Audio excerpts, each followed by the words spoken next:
کیوں؟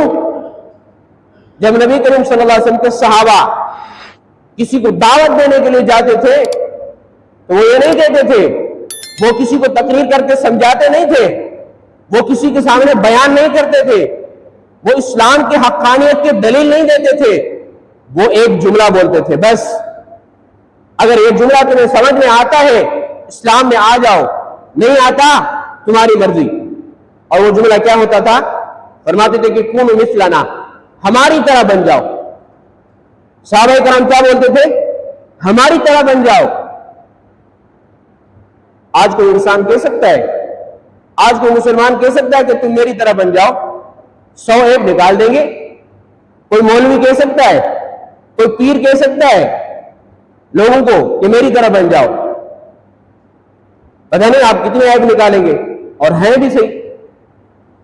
لیکن صحابہ کرام کی ایسی جماعت تھی، دین پر ایسا ان کا عمل تھا، رسول اللہ صلی اللہ علیہ وسلم سے ایسی محبت تھی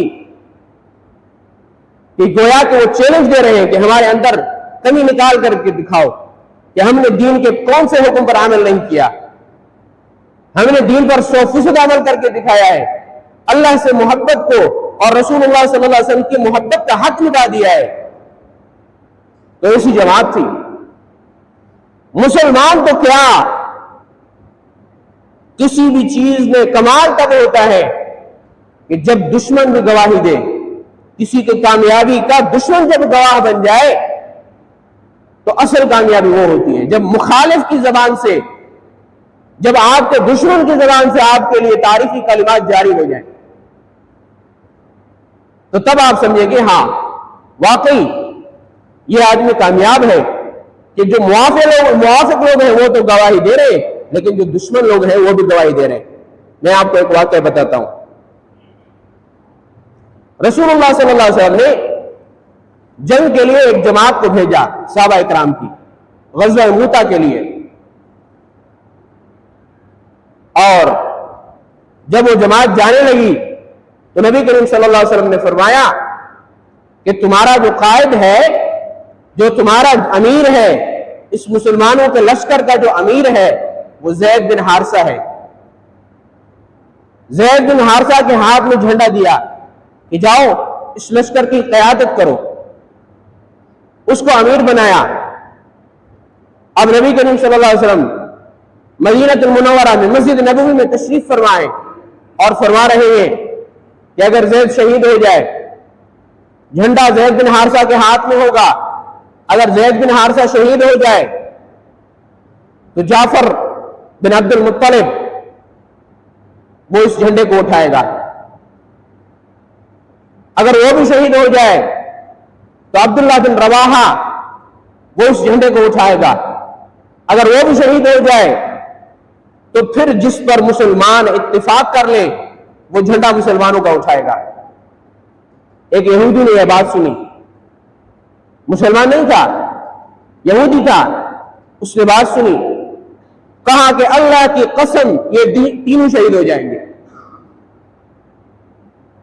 ایک یہودی کو غیر مسلم کو رسول اللہ صلی اللہ علیہ وسلم کی بات پر اتنا یقین ہے، اور کہا کہ یہ تینوں شہید ہو جائیں گے، اور گویا کہ نبی کریم صلی اللہ علیہ وسلم ان کی شہادت کی خوشخبری دے رہے ہیں۔ تو حقانیت کی دلیل یہ ہوتی ہے کہ جب مخالف بھی آپ کے بارے میں حق کے جملے بولے، جو آپ کو نہیں مانتا وہ حق کے جملے بولے، تو پھر یہ دلیل ہوتی ہے آپ کے حق پر ہونے کی۔ تو لشکر چلا، 3000 کا لشکر ہے، صحابہ کرام جا رہے ہیں، اور وہاں پہنچے، وہاں دیکھا کہ بھئی 1,00,000 کا لشکر ہے۔ اب یہاں پہ صحابہ کرام کی 3000 کی جماعت، وہاں پہ 1,00,000، کوئی مناسبت ہے؟ کسی قسم کی مناسبت نہیں ہے کہ 1,00,000 آدمی سے مقابلہ کرنے والے 3000 لوگ ہیں بس۔ صحابہ کرام نے کہا کہ بھئی یہ تو اتنا بڑا لشکر ہے اور ہم صرف 3000 ہیں، تو صحابہ نے کہا کہ ہم کون سے اسلحہ کی بنیاد پر لڑتے ہیں؟ کیا ہم تعداد کی بنیاد پر لڑتے ہیں؟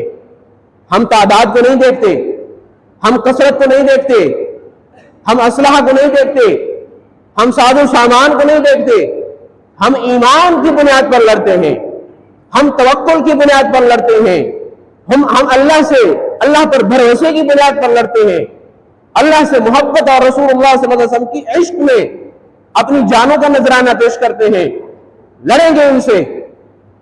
صحابہ اکرام نے جنگ شروع کر دی۔ اب جھنڈا زید بن حارثہ کے ہاتھ میں ہے اور 700 کلومیٹر کے فاصلے پر، مدینہ سے 700 کلومیٹر کے فاصلے پر یہ جنگ لڑی جا رہی ہے موتا کے مقام پر، اور یہاں سے رسول اللہ صلی اللہ علیہ وسلم دیکھ رہے ہیں۔ کوئی انٹرنیٹ کا زمانہ نہیں تھا، کوئی لائیو کوئی منظر نہیں دکھائے جا رہے تھے، ٹیکنالوجی کا زمانہ نہیں تھا۔ رسول اللہ صلی اللہ علیہ وسلم مدینہ المنورہ میں ہے، جنگ ہو رہی ہے موتا میں، 700 کلومیٹر کا فاصلہ ہے، اور نبی کریم صلی اللہ علیہ وسلم فرما رہے ہیں کہ یہ زید بن حارثہ شہید ہو گیا، ایک کافر نے وار کر دیا، شہید ہو گیا۔ اب جھنڈا جعفر نے اٹھایا ہے۔ پھر فرمایا کہ ابھی ایک آ کر کے ایک آدمی نے کفار کے جعفر کے ایک بازو کو کاٹ دیا ہے، ایک ہاتھ اس کا کٹ چکا ہے۔ جعفر نے جھنڈا دوسرے ہاتھ میں اٹھایا ہے، پیچھے سے ایک کافر نے وار کر دیا، دوسرا ہاتھ بھی کاٹ دیا۔ جعفر نے جھنڈا اپنے پاؤں میں اس کو مضبوط کر لیا، ایک کافر پیچھے سے آیا، اس نے آ کر کے حضرت جعفر کے 2 ٹکڑے کر دیے۔ اور رسول اللہ صلی اللہ علیہ وسلم فرمایا کہ اللہ کی قسم، جعفر بھی جا کر کے جنت میں پہنچا، جعفر بھی کامیاب ہو گیا، جعفر جنت میں اڑ رہا ہے۔ اس نے لقب دیا کہ جعفر الطیار، پرندوں کی طرح وہ کبھی کسی جنت کے درخت میں بیٹھتا ہے، کبھی کسی درخت میں بیٹھتا ہے۔ وہ دنیا سے کامیاب ہو کر کے جا چکا ہے، زید بھی جا چکے ہیں۔ اب جھنڈے کو عبداللہ بن رواحہ نے اٹھایا ہے، عبداللہ بن رواحہ نے جھنڈے کو اٹھا کر کے جنگ کو جاری رکھا ہے۔ پھر کوئی کافر آتا ہے، عبداللہ کو شہید کر دیتا ہے، عبداللہ بھی شہید ہو چکا ہے، وہ بھی جنت میں جا چکا ہے۔ رسول اللہ صلی اللہ علیہ وسلم نے فرمایا کہ اب مسلمانوں کے ایک آدمی نے اس جھنڈے کو اٹھایا ہے۔ جب جھنڈے کو اٹھایا گیا تو لوگوں نے کہا کہ اب جھنڈا کون اٹھائے گا؟ رسول اللہ صلی اللہ علیہ وسلم نے جن 3 لوگوں کے نام بتائے تھے وہ سارے شہید ہو چکے، اب کون اٹھائے گا؟ تو جس شخص نے جھنڈا اٹھایا تھا مسلمانوں کا، تو لوگوں نے کہا کہ بھئی ٹھیک ہے، آپ نے جھنڈا اٹھایا ہے، آپ ہی ہماری قیادت کریں، کیونکہ اس وقت میں یہ ہوتا تھا کہ اگر جنگ کے میدان میں جھنڈا گر جائے تو یہ شکست کی دلیل ہوتی تھی، اس لیے جھنڈے کو گرنے نہیں دیا جاتا تھا۔ تو لوگوں نے کہا کہ خالد کہاں ہے؟ خالد بن ولید کہاں ہے؟ خالد جھنڈے کو اٹھا لے۔ تو حضرت خالد بن ولید نے کہا کہ بھئی میری تو پہلی جنگ ہے، ہاں میں پہلے لڑتا رہا ہوں لیکن مسلمان نہیں تھا، اسلام کے بعد یہ میری پہلی جنگ ہے، میں کیسے جھنڈا اٹھاؤں؟ کوئی مسلمان جو پہلے مہاجرین میں سے ہو، کوئی انصار میں سے ہو، جو پرانا صحابی ہو، وہ اٹھا لے۔ لوگوں نے کہا کہ نہیں، خالد آپ ہی جھنڈا اٹھا لیں۔ حضرت خالد بن ولید نے جھنڈا پکڑا۔ رسول اللہ صلی اللہ علیہ وسلم فرمایا کہ اب ایک اللہ کی تلوار نے جھنڈا اٹھایا ہے۔ اس دن سے حضرت خالد بن ولید کے نام کے ساتھ سیف اللہ کا لقب لگا دیا گیا۔ اب اللہ کی تلوار نے جھنڈا اٹھایا، اللہ کی تلوار کو کون کاٹے گا؟ اللہ کی تلوار کاٹ کر کے رکھ دے گی۔ حضرت خالد نے جھنڈا اٹھایا اور لڑتے رہے، اللہ تعالیٰ نے مسلمانوں کو فتح نصیب فرمائی۔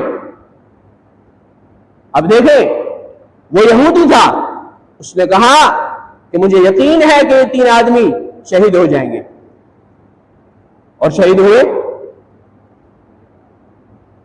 اور یہاں سے رسول اللہ صلی اللہ علیہ وسلم مدینہ میں بیٹھ کر کے دیکھ رہے ہیں، اللہ نے اس طریقے سے زمین کو